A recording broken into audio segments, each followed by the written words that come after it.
All right, I believe that may be my cue. So I want to welcome everyone. My name is Carla Thomas, and I am one of the Detroit CSA board members. And now I hear some feedback. Switch back a little. So I want to, again, welcome everyone. Sorry for the confusion on the timing. Not sure what happened there, but it looks like there were two different times sent out in different messages. So for those of you that joined us at 5, apologize for that. And for those of you that are joining us now at 5:30, glad that everybody's here. Tonight's agenda, we have, we'll talk about the board briefly.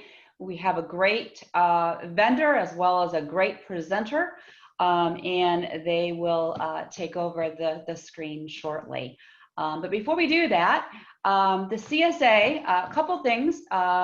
One is that there are a lot of great material, great resources out on the internet underneath the CSA URL, including the chance to have certifications and study and be certified. And as we get into our board members here, which for some reason, why is this not? There we go. I would like to say that we do have a couple of our board members have already passed the CCSK and have become certified. And there are others of us that are studying to do so and will report back at some point in time that we have done the same. There are a ton of us that work hard to be able to bring the Cloud Security Alliance programs as well as those resources and like to the Detroit chapter. So I want to thank all of my my co-board members here for the contributions that they put into place and the contributions that they put in and the hard work they put in to bring you what we have going on tonight.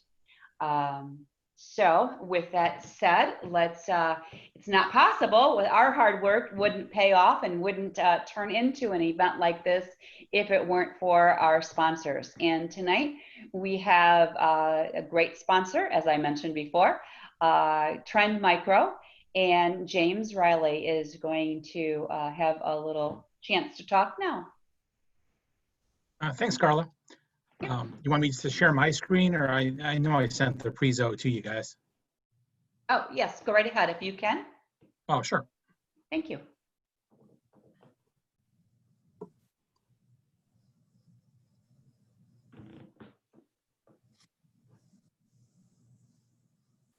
All right, did that share? Yep. Yep, we can see that. Yes, Perfect. Well, again, thank you, everybody. It's a, there we go. It's a pleasure to be here. I know I just got a few minutes, so I'm just going to do a quick little 5-minute commercial on Trend for those who may not have had contact with us here recently. So we're very mature in the space. As you can see, 32 plus years that we've been doing our thing, continuous innovation along the way. Wow, I've been here about 10 years in total, and I think about all the innovations we've made, most recently in the last 15 years around cloud, but even prior to that, inventing email security and so many other, and web security for that matter as well, along the way. So 500,000 customers around the globe, over 7,000 people at this point.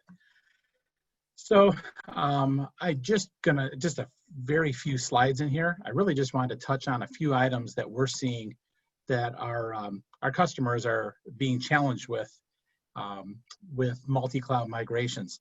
So as part of the whole digital transformation, we're seeing many shifts, and in the box there on the left, a whole new class of vulnerabilities to defend against. Misconfigurations continue to be one of the biggest things we see, especially in AWS, GCP, and Azure areas. Everybody would like to have automation. A lot of our customers don't know how to do it, so we're here to help with that. Visibility across a hybrid cloud environment, and compliance, of course, always something top of mind for security professionals. And with the services moving to the cloud and more mobile users doing so, we're seeing the continued challenges that still exist, in one of our legacy ways of communicating, with email still being such a large attack vector. Depending on the surveys you see, I mean, it's still one of the #1 areas that needs to be protected against with ransomware and fileless threats. And then again, now with what we all consider traditional networks now going beyond our traditional users into the operational technology and IoT, again, a whole nother area for security concerns and areas that need to be protected against. And it's not the same as protecting a Windows device by any means. And then, to top it off, we offer an extended detection and response across all those areas of the network, from email to endpoints to IoT to cloud, et cetera.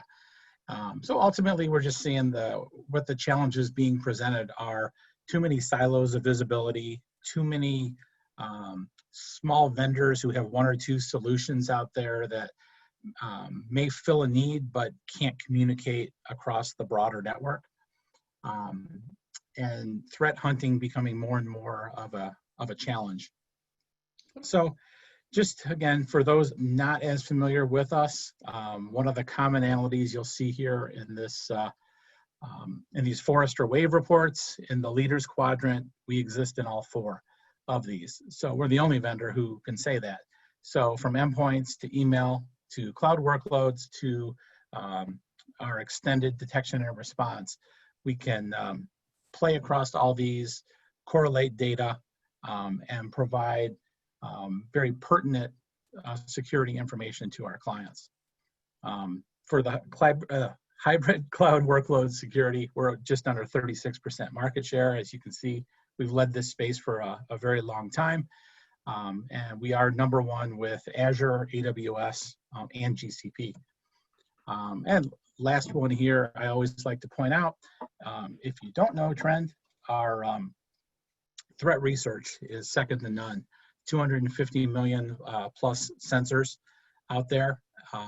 We are the #1 research company with our 0-day initiative in discovering and finding 0 days. So on average, over the last decade, 70% of all 0 days are discovered by Trend Micro.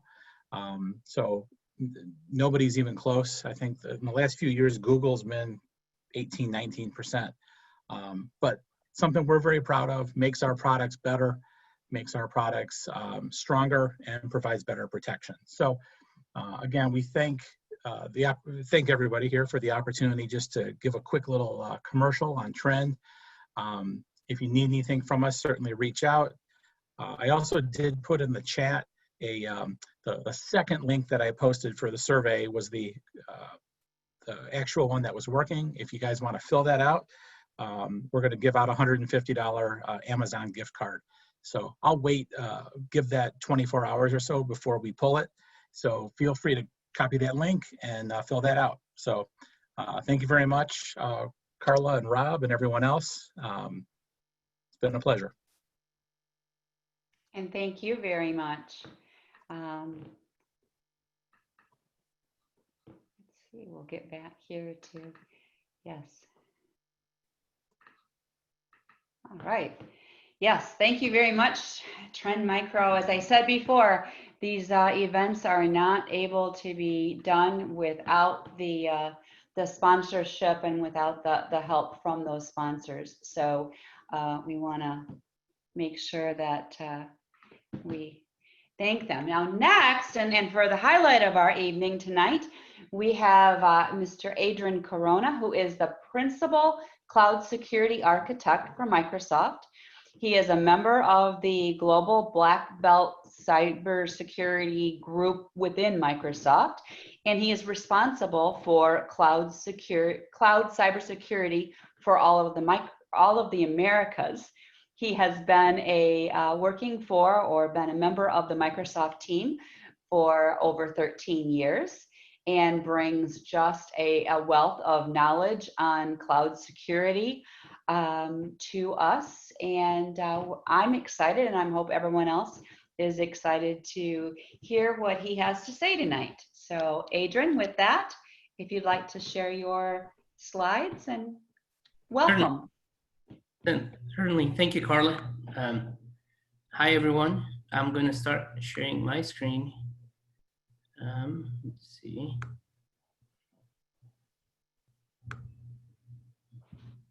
And please let me know when you can see it. Yep, we can see it. And can you hear me okay? Yes. All right.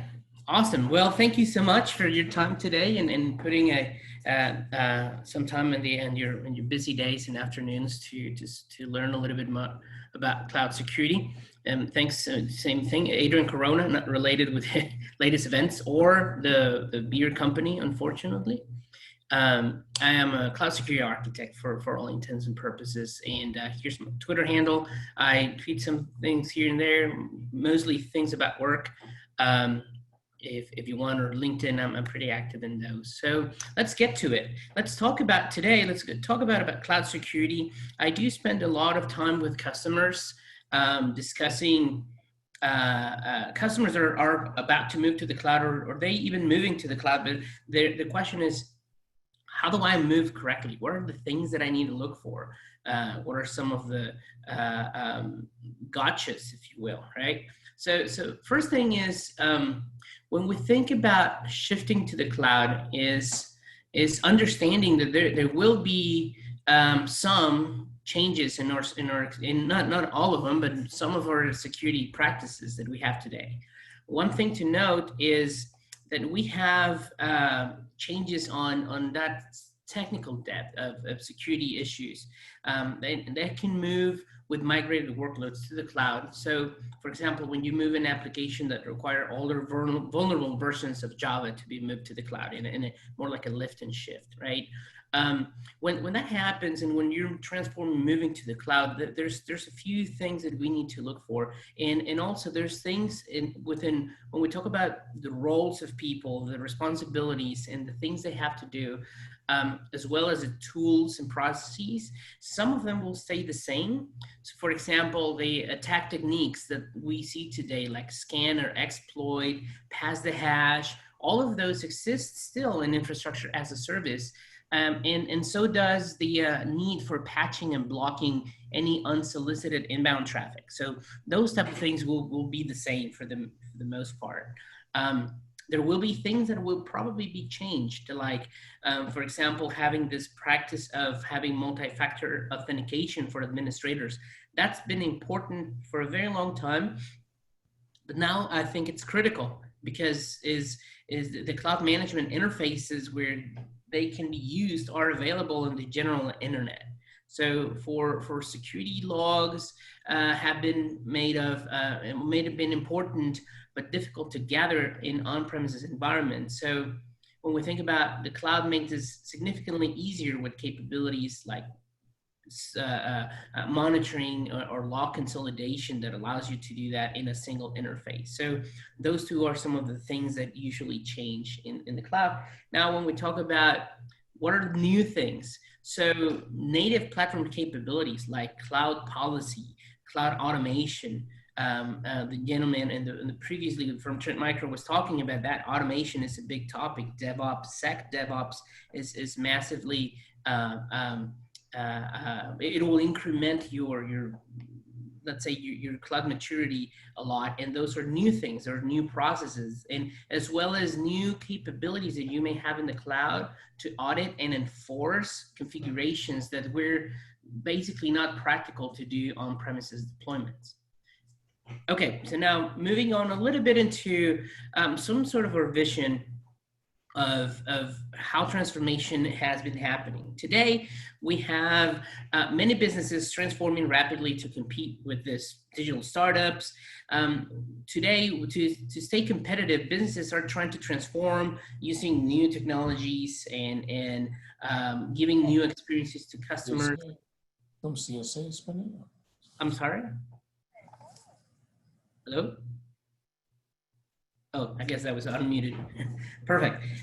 So as I was saying, there's availability of new technologies like cloud, mobile, IoT technologies is fueling the major disruptions in this type of market. So this instantiates a couple of different ways. So when we talk about SaaS adoption and agility, so we have SaaS providers giving you rapid value. But there's also the demand for what we call a first-class mobile experience. So business users today are increasingly have a choice of what devices and apps they bring in to their to get their job done, and they require security to better meet their demands. If you think about this diagram here, what we have is your network, right? Usually in the traditional data center, you will have a perimeter. It's a network perimeter based on multiple firewall layers and network isolation that you control.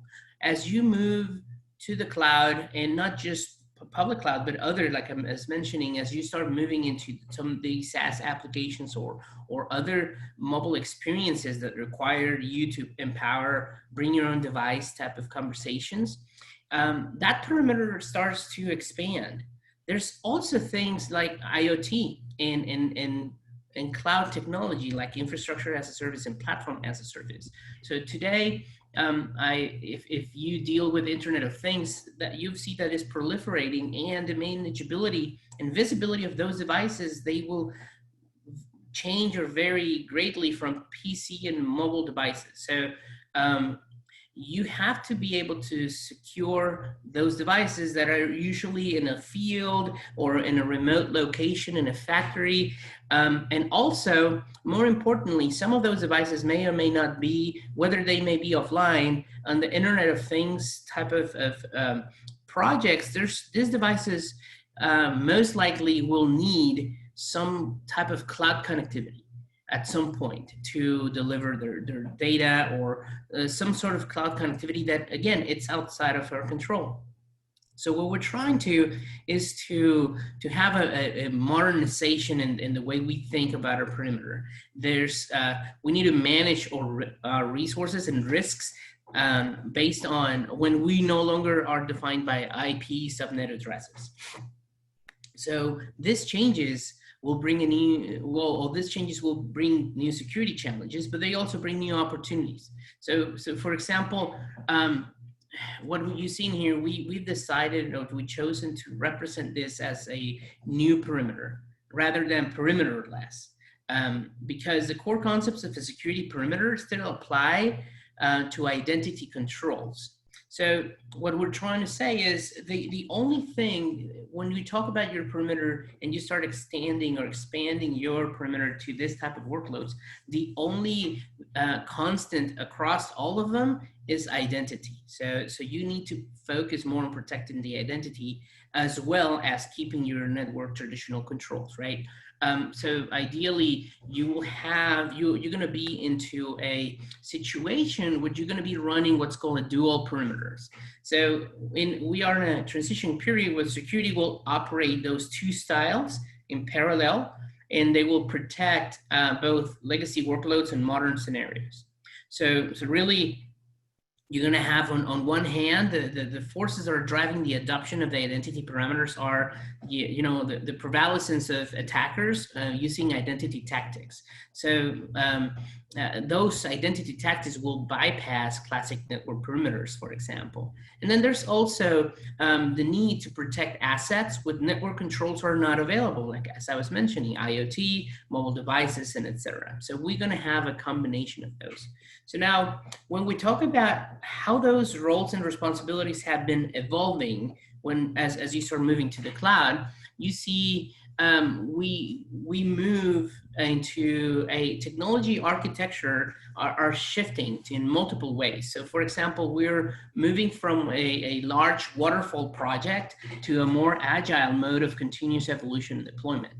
More from, instead of dealing with manual processes to highly automated systems, or even individual operating systems to more scalable cloud solutions, right?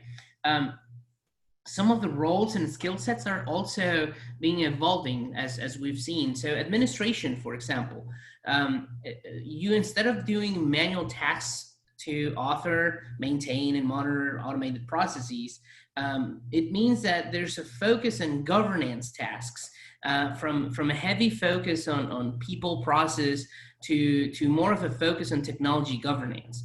This gives you a significant benefit for your security, because automation only will offer a single opportunity for human error, right?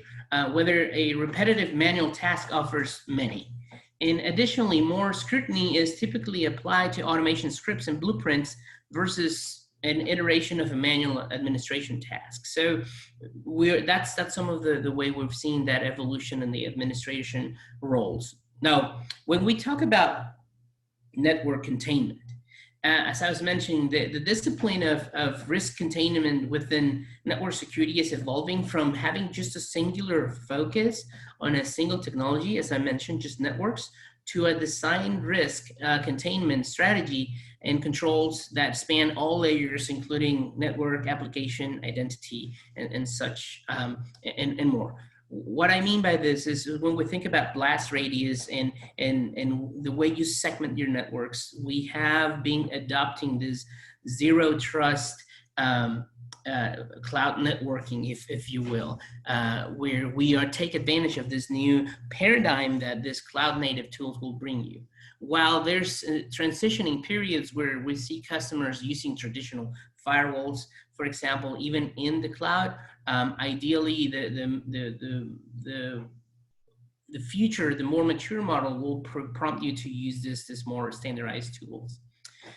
Now, when we talk about development, normally over the years, we've seen more and more a shift from a development department to a DevOps model. And then application security professionals, they are embedded as security matter experts in the development process than just a passive role in a quality gate. So basically you're going to have a security SME attached to your development process to make sure that your code is following the right best practices, for example, like software delivery, like SDL practices, for example, and so others. So it's not an afterthought. It's embedded and it's part of it, instead of just being a control step within your DevOps release process. And lastly, security architectures. So architects are, it's becoming a discipline that is more continually engaging with each team to improve the architectures and implementations versus just engaging as an initial direction in a quality gate role. So traditionally, you would have an architect designing something, passing it on to other departments, and then just validate. Now we're looking more into a continuous engagement. Let's see how every step in the process has been delivered, how the and also as a creating a more like a life cycle, if you will. All right. So and I'm going to leave some questions for the end. So don't worry too much about it. If you have some, just let me know at the end, and I'll leave some time. Probably everybody in this call have seen this. Or this type of security responsibilities transferred to the cloud. And everybody knows when we talk about, well, is the cloud more secure or is it less secure? I can tell you it depends. And not because you are moving your servers to the cloud means that are natively more secure. You still have to do your due diligence, and that it's broken down based on the type of workload you are using. So when we're talking about IaaS, as you know, these are some examples of the things that you're not supposed to be doing anymore, and those are the responsibilities transferred to the cloud vendor. So today, I think that it has a lot of value, because when I speak to customers all over the world, across the world, about their current hardware practices, and I sincerely ask the question, it's like, when was the last time you did a firmware update on your systems and your servers? usually it's not a common practice. Some of them do, not all of them, but it's hard. And also things, when we talk about uptime and disaster recoveries, those are some of the innate benefits that you have, but you are transferring that responsibility to the cloud provider. But what's more important too, when you move, as you move to a more cloud native, as you know, you have transfer to PaaS, you don't have to deal about container security, you don't have to deal with patches. I think that it's safe to assume that everybody knew this slide. But now let's talk a little bit about this from a security standpoint. Who owns or who is responsible to do incident response? So who's supposedly, or who's in charge from, if I have a virtual machine in the cloud, who's responsible for letting me know if there's a problem with my operating system, if it has been compromised? So that's a line that is usually blurry for a lot of customers. The reality is it depends on the model, right? So, but if you are in an IaaS model and you have a problem and your computer was compromised for whatever reason, most cloud providers won't have visibility to that. They offer tools, and we offer tools that can help you understand if such thing happened, but the responsibility to react to that and respond to those incidents is from the customer, or the user. If you move to a more PaaS environment, as you can see, that's when it starts making sense. What are some of the most common things that the cloud provider will be responsible for in an incident response? It's usually things that are going to be affecting your workloads, whether directly or indirectly. But if you, for example, if a hypervisor gets compromised, which is, I don't believe it has happened, but if that would happen and some of your workloads were sitting in those physical servers, if you will, you would be notified. And that's part of that trust but verify, and that's part of what your SLAs and your T's and C's of your cloud provider need to be absolutely clear on who owns what part of the communication. But it's very important to understand that it's not all clouds, the provider's responsibility, and not just the customer's responsibility either. It's usually a joint venture. Now, when we talked, and I think in the previous slides, there were some conversations about the new things that we're seeing in the cloud. It's a mix of things that are old and new. So we see the traditional existing techniques like ransomware phishing, because it's easier to get access to a cloud management console if I just phish some administrators' credentials, and administrators without MFA, for example. Those are easy to do. But some of the new things that are very interesting that we are seeing is like acquired tenant keys from GitHub. That we've seen that quite a lot. Even GitHub has some sort of recommendations, and we have security products that will look into your code and validate if there's some sort of keys, because that happens all the time. Storage keys or application keys, and it's very could be very critical. In some situations, those type of keys get leaked. And inadvertently, you can have someone maliciously put some data in there. So let's say about data destruction is one, right? That's the most common. But also it can be abused as, okay, let me put some illegal content in those storage accounts. And number one, you're gonna have to pay for that bill. And number two, there's other kinds of legal liabilities to be storing that content in there. So a lot of big challenges that happen from there. So there's got to be a lot of focus on making sure that doesn't happen. There's also pivoting to or from the cloud. In a hybrid network, attackers are very smart too, and they know that this type of things exist, and they know that as usually a company, if I go into their cloud environment, I'm going to be able to pivot on premises, whether through a VPN or a direct connection.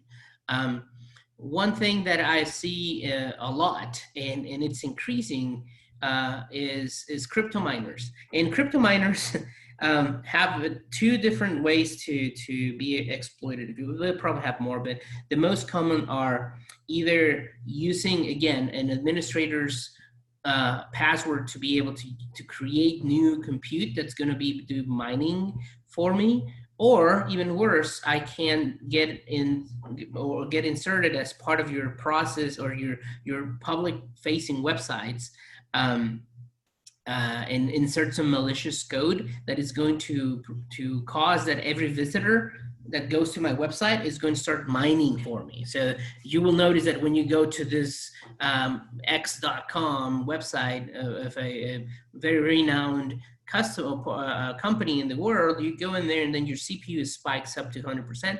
Well, there's some injection in there, and it could be legit. It's a legitimate website, but that's some of the things that are happening today. Obviously, the one that I will bring in that it's being by far the most is cloud misconfiguration. A lot of problems around that, and there's partners that are helping with that. There's tools that help you with that cloud misconfiguration, because as you probably have seen some of the news over time, how can that be very, very catastrophic? All right, so now let's talk a little bit about how does that help. So what's it? We call it the cloud kill chain model. So when attacking cloud infrastructure, adversaries often will attack multiple resources to try to obtain access to customer data or company secrets. That's their goal. The cloud kill chain model explains how attackers attempt to gain access to any of your resources in the public cloud through a sort of like a 4-step process, which is exposure, access ladder movement, and actions.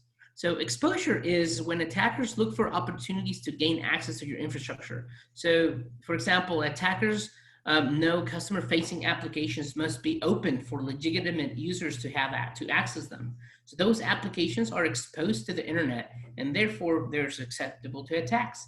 And attackers will attempt to attack vulnerabilities or exploit weak credentials in the exposed applications.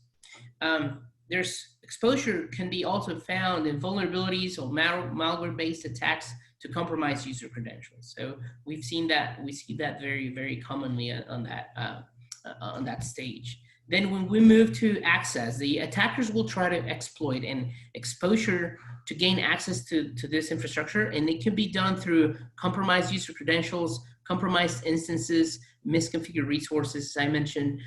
With compromised instances, the attackers can gain access to them by exploiting a vulnerability.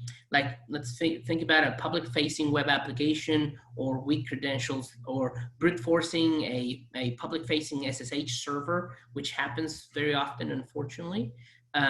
Without security controls in place, let's say a high percentage of breaches take months or longer to discover, unfortunately. So putting a lot of effort into that. So now when we talk about during the lateral movement stage, attackers discover what resources they have access to and what the scope of that access is. Successful attacks on instances will give those attackers access to databases or other sensitive information, and the attacker then researches for additional credentials. And without a security tool to quickly notify you of the attack, it takes an average 100 days to discover a breach. Meanwhile, in just 24 to 48 hours after a breach, the attacker will usually complete or have complete control of your network. So it's very important we keep good track and monitoring of this type of activities. Now, the actions of an attacker takes after lateral movement are largely depending on the resources they were able to gain access and their goals, right? So attackers can take actions like can be data exfiltration, data loss, launch other attacks. For enterprises, the average financial impact is reaching at least $1.2 million. So every time anyone has a breach, we'll be losing around that amount of money. So it's very important that we have a model to understand what are some of the things that we can do to prevent this type of problems. So I'm talking about, it's all about governance and governance with things that are important that need to be done. And this is an example that we use when we talk about Azure, but as you can tell, it's very agnostic when you talk about some of the things that are important, or some of the permissions and reference architecture for them. So let's start. We have a concept called subscriptions, but subscriptions, it could be known as projects in GCP, or it could be known as accounts on AWS. It's a similar concept, but really you want to have a core services in their own subscription. So core services, I'm talking about applications that are core for core networking, your domain controllers, management, security, central logging, for example. All of those are accounts that need to be in their own subscription. And then you have an overlay of roles. When we were talking about roles and responsibilities, the people is not going to change. It's usually the things that they're going to start doing. So really you have, for example, you have the security department or your SOC. They have to absolutely have visibility for security across the entire state. And what I mean of visibility is being able to read events and alerts from your system. So most cloud providers will offer native cloud controls and alerting capabilities that will give you create or generate automated alerts based on a misconfiguration or access denied or DDoS attacks, those type of things. However, it's important that security has this visibility across the board. Also, as you start adding more subscriptions and services to your environment to prevent shadow IT, which is a big problem too when you start talking about cloud. So having an overlay role across the board in what we call in our Microsoft lingo, we call them management groups, but I believe is like the root accounts, and there's different ways in which each major cloud provider does things, but they are at the bottom, they're very similar. So having a process and a policy that will automatically define this type of permissions is important. Now, you're going to have a role. It's called policy management. So this group of individuals will be in charge of changing or creating the guardrails that are needed for the cloud. So guardrails. Let's talk about where or SKU placement. Where can you deploy things? Where can you create your storage accounts? Where, how many, can I create a system with a public IP address? Can I create a VPN tunnel? All those things need to be done as policy or as part of the policy management role. Typically, the first stab that you get at policy management is going to be focused on auditing. So you're going to have policy and compliance, but as the role matures and the organization starts getting more used to the cloud, you're going to start getting more and more enforcement of things. Like I said, I'm going to create a policy that defines the correct level of permissions that someone can have in a certain environment, those type of things. Now, of course, you're going to have central IT operations. So IT ops, it's still at the heart of the cloud, managing, keeping the lights on, and having the ability to being, again, an overlay across everything, because that's still a department that's still doing a lot of things, whether it's on premises or in the cloud. They still have to have permissions at a higher level. So see the difference between the security readers, for example. These are roles that will only be able to see security related alerts.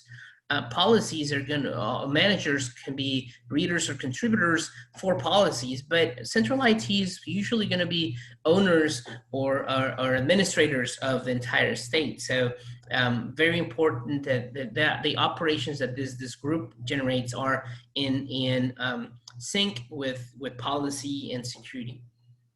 And last but not least, thing that is very important is networking. Central networking, it's going to be at the core of any cloud environment, whether it's IaaS or PaaS. You have to define your networking correctly. However, ideally, networking shouldn't have to have any type of access to anything but core networking. That's why you see this overlay only on top of the core networking here, as contributors or owners of those core networking elements. And what I mean by that is VPN gateways, firewalls, direct connect or express route type of connections, but only that. No, usually networking has nothing to do with enterprise applications or monitoring, or maybe a sub part of monitoring as well. So we also have a recommendation across the board. There has to be a break glass access, and ideally this is going to be not an individual, but a named account that has a vaulted password. That is, it has privileges, but the password's rotated automatically, ideally through a password vaulting solution. So you want to keep this service admin persona across the environment.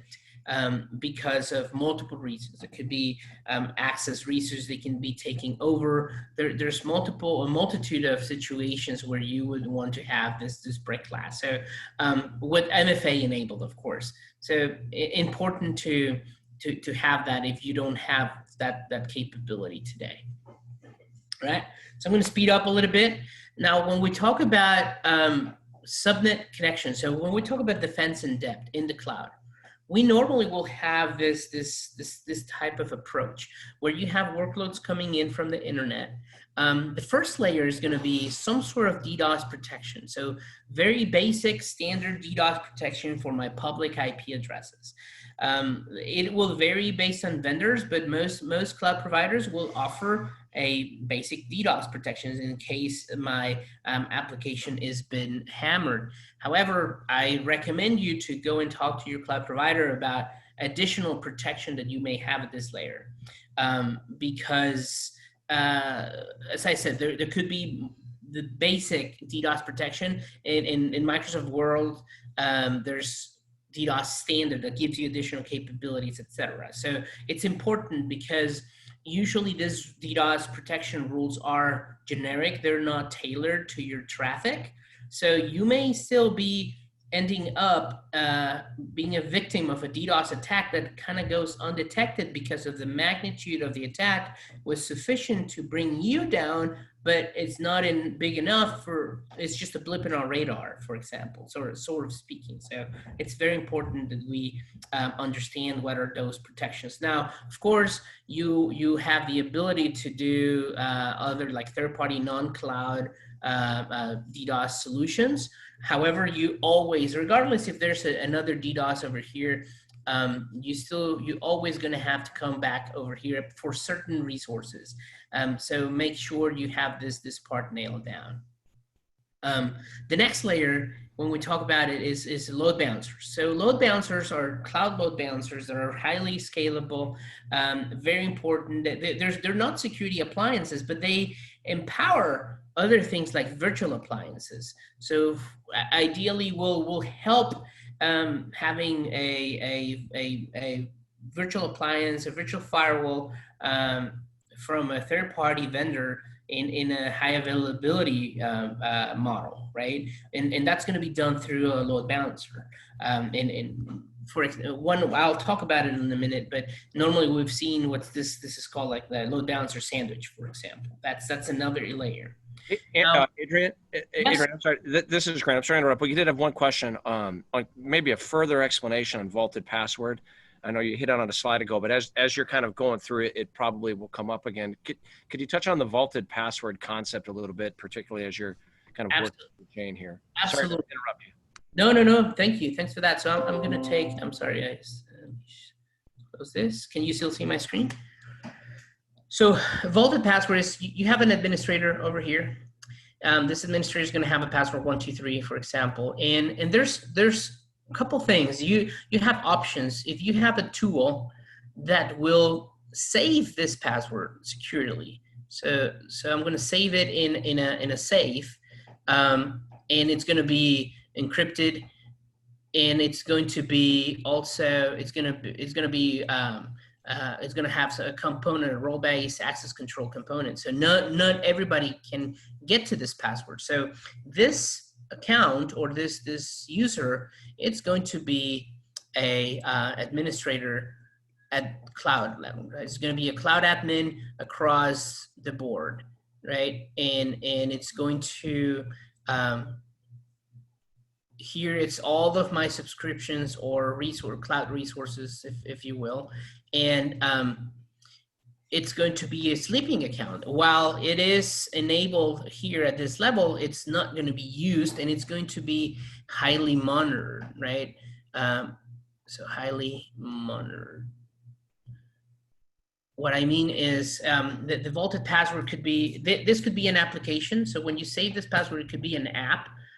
There's partners out there that do that type of thing. So it could be a software solution, or it could be as rudimentary as dropping it in a USB drive, for example, in a piece of paper encrypted, and put it in a vault, in an enterprise vault. So it's physical mode, right? There's different solutions depending on your budget and your security policy, things of that nature. But the most important thing here is ideally you will never be able to, or you will never have to use this account, and that's where the highly monitored concept comes in.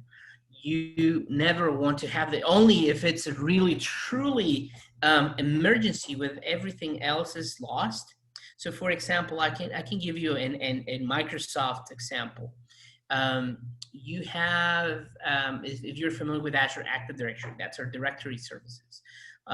There's some configurations that you can do that kind of lets you shoot yourself in the foot, like kicking yourself out of your environment by creating too restrictive of a policy. If that happens, or let's say that you enable MFA, and then MFA is it's having an outage, and then you don't have the ability to come into your console to fix it, right? So how do you solve for that? You will have this type of account that in only an emergency you will come in, get the password, whether it's my software solution or my vault or whichever process I have, and then log into this console and let's say turn off MFA for a time being, or take over an account, or maybe let's say that I'm going to have multiple administrators, but one of my administrators goes rogue and destroys everything. And this is the only account that is left. So I can take over this account and then use this to do yet another takeover of my cloud resources. But key is this, highly monitored, because you will not want to have a trace or like this account logging in every day or every month. You want to make sure that only when you see an event that this account has been logged into your environment, whether it is, in this case, for us, Microsoft Azure AD or any other directory, you want to keep track of when that happens. Everybody's notified, and you need to understand what's happening, and possibly even have a process that will stop this account or rotate the password, or do something to that is to prevent any unauthorized access to your cloud environment. But really is a safeguard just to make sure that customers don't get locked themselves out from their environments. I hope that answers the question. If there's any follow-up questions, I will leave some time, I think, at the end of the session. Thanks for that. All right, so just to close on this part, you're gonna have a few other, from when we talk about networking, you're gonna have a few other solutions available. We call them network security groups, which is not more than network ACLs, where you will define inbound, outbound, TCP, UDP type of traffic, what can go across the network pipe. But usually this NSG sit at the subnet layer. But there's also the capability to apply NSGs at the NIC level. So it's not really recommended because it becomes too hard to maintain or administer. and it's better for you to have subnet defined NSGs, but you also have that ability to do further blocking or traffic shaping at the actual virtual machine layer. And last but not least, you're going to have your VM firewall, like you will have your IP tables, or you're going to have your Windows firewall, for example.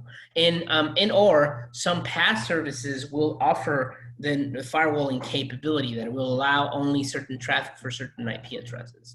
So there's multiple services, and well, that's important, is there's multiple services in every layer, but also there's third-party products at every single layer in here that you can also take benefit from.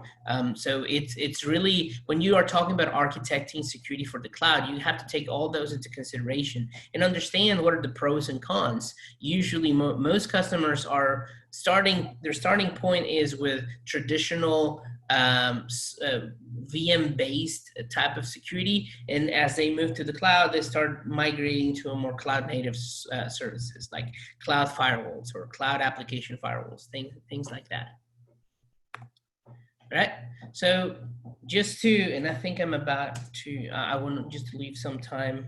I'm going to close with just a standard reference configuration with native cloud control. So this is something very standard that we see. So we talked about in the concept of cloud, you have this virtual networks in the Azure world. That's how they called. I think they're called VPCs in GCP and AWS. But it's a virtual network is similar to me. It's a VRF. Some people may say that it's it could be like a VLAN. I'm sorry, but to me it's a little bit more like a VRF, like a virtual routing and forwarding. It will allow you multiple instances of a routing table to coexist with the same router at the same time. So that's why it's a little bit of a difference in there, which means that I could have multiple virtual networks even with the same IP address range, but that's the foundation of my networking.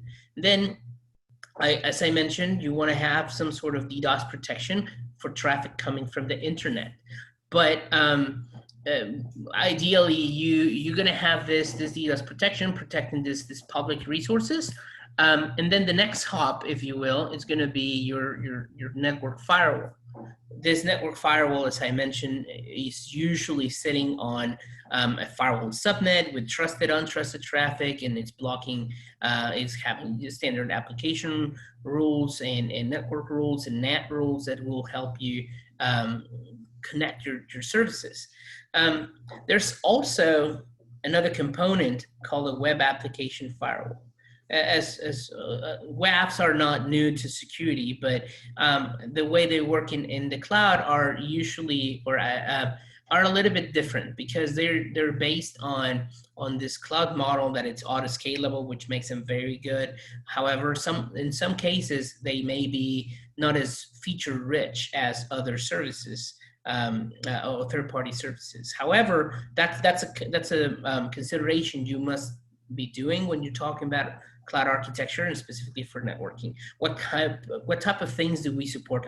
Usually the WAFs are going to be looking for top 10 or not just top 10, but OWASP type of attacks, right? Like cross-site scripting or SQL injection, etc. And this firewall is going to be trying to block some type of connectivity or TCP attacks. It's going to, the firewall is usually going to be a stateful firewall.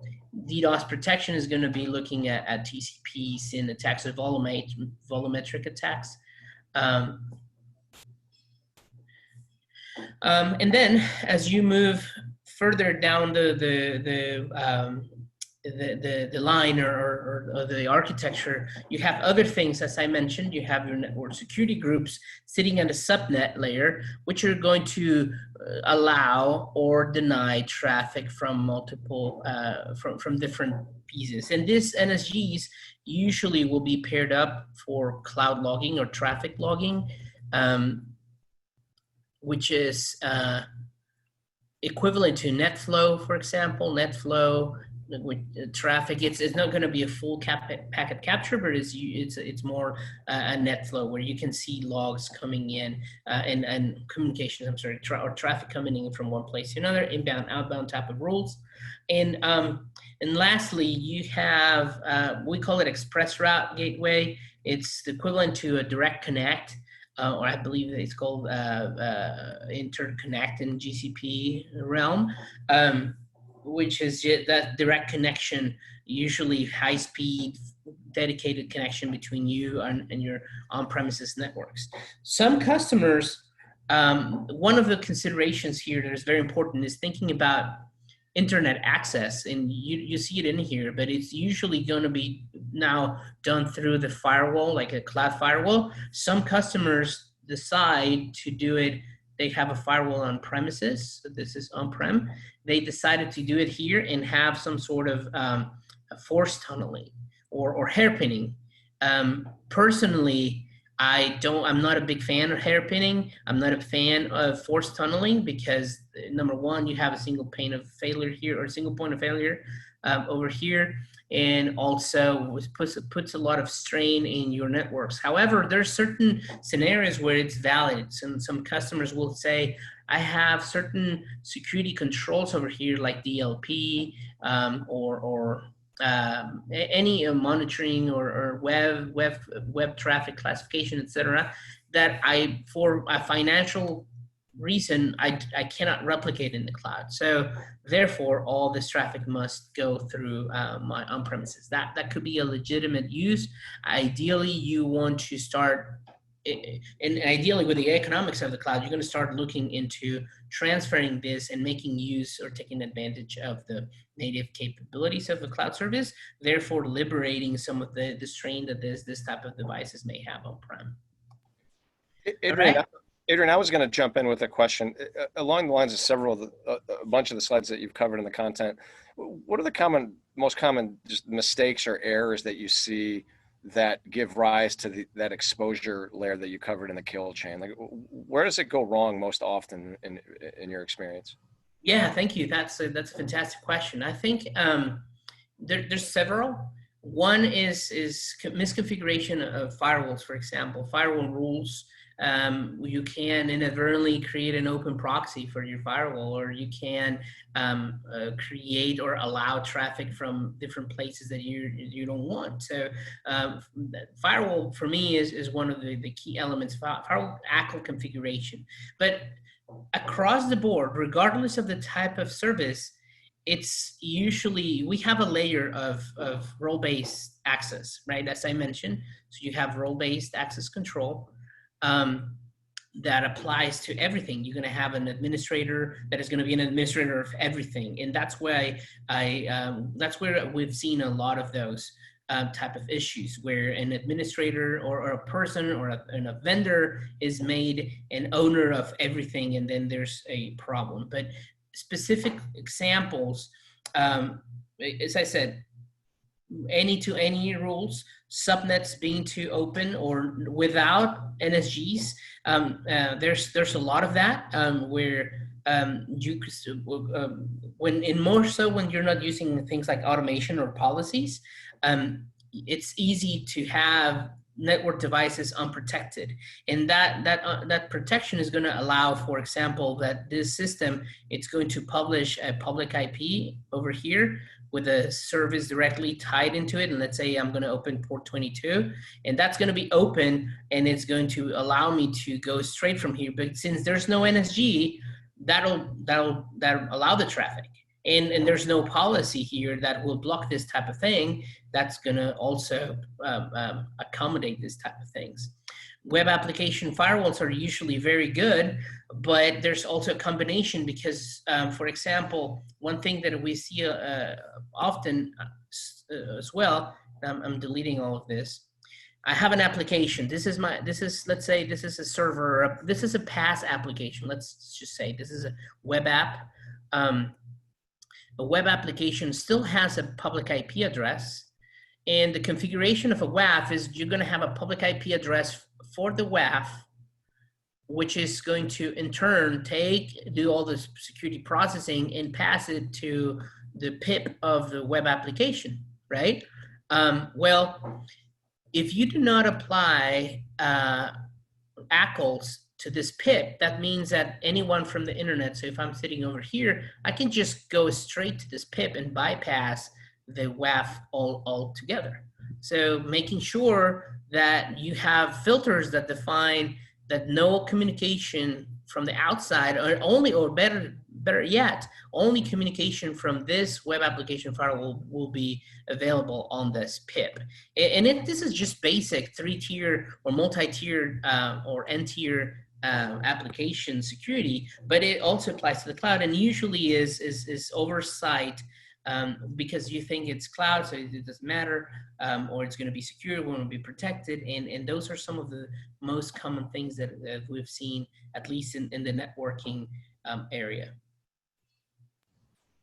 Thanks, Adrian. I had one more follow-up related to kind of governance, because you talked on policy and governance.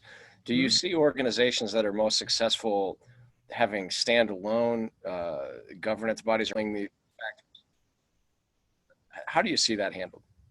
Yeah, that's an excellent question. So, as it's a maturity levels. It depends on the maturity level of the customer. As they start growing into a more mature level, there is a governance body, but it's usually composed by members of each team. So you're going to have people, it's like a change advisory board, if you will, but it's not just a team that is going to dictate things, but it's a lot of security driven policies.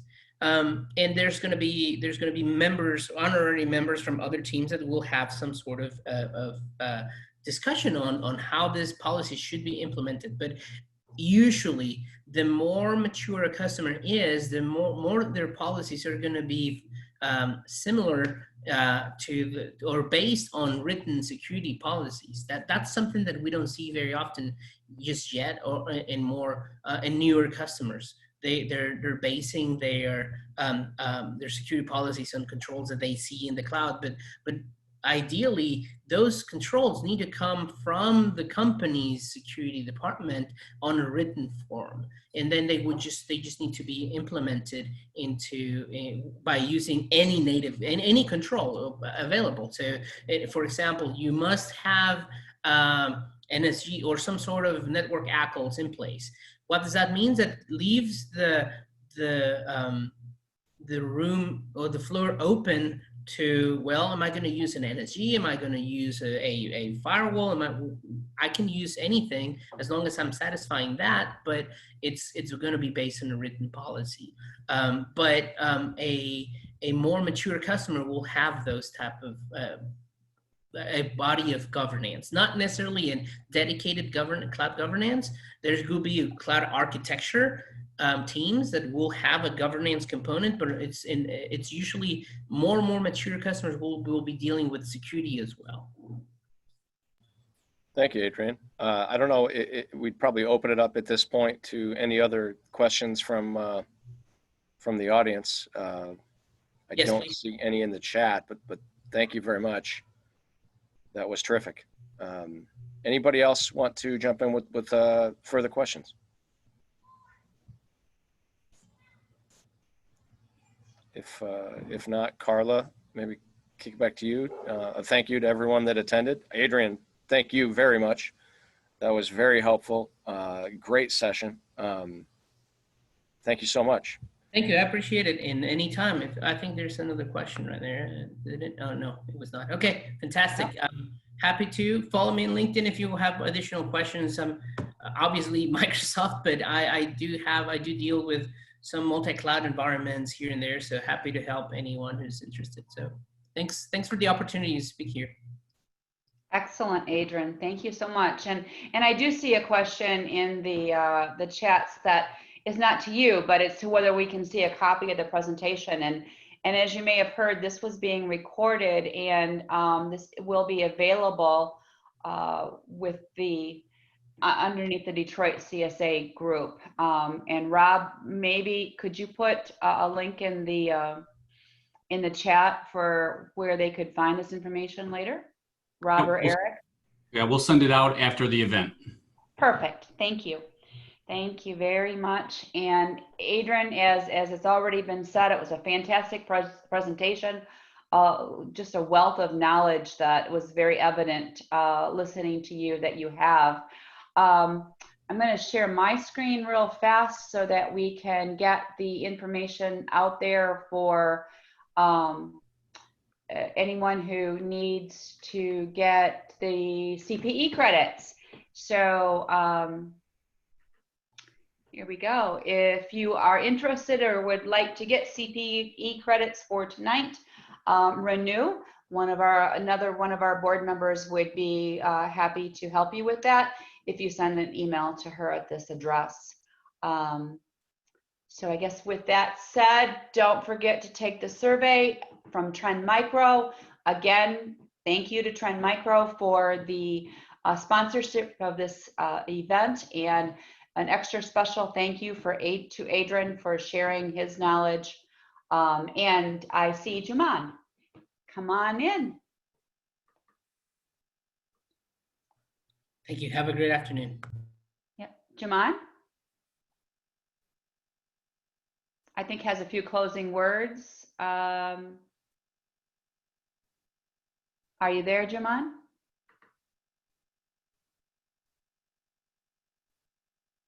No, maybe not. Oh, there she is. Maybe. You guys hear me? Yes. Well, I want to thank you again so much for the presentation. That was excellent material, very well thought out and methodically put together.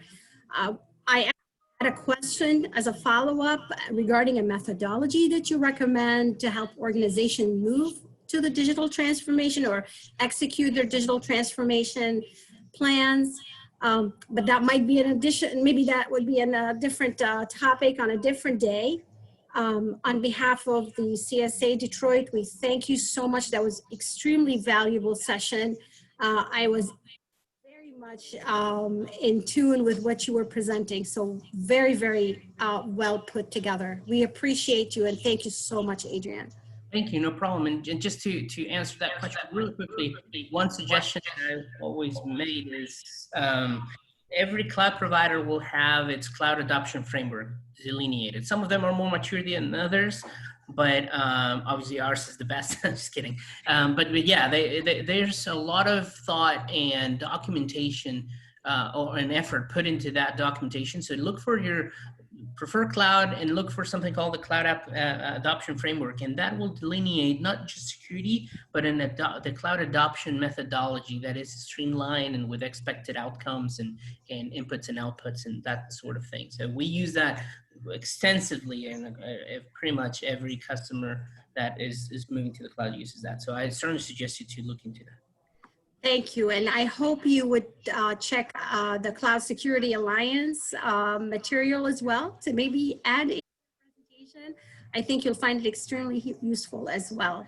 Thank you again very, very much. Go ahead, Carla.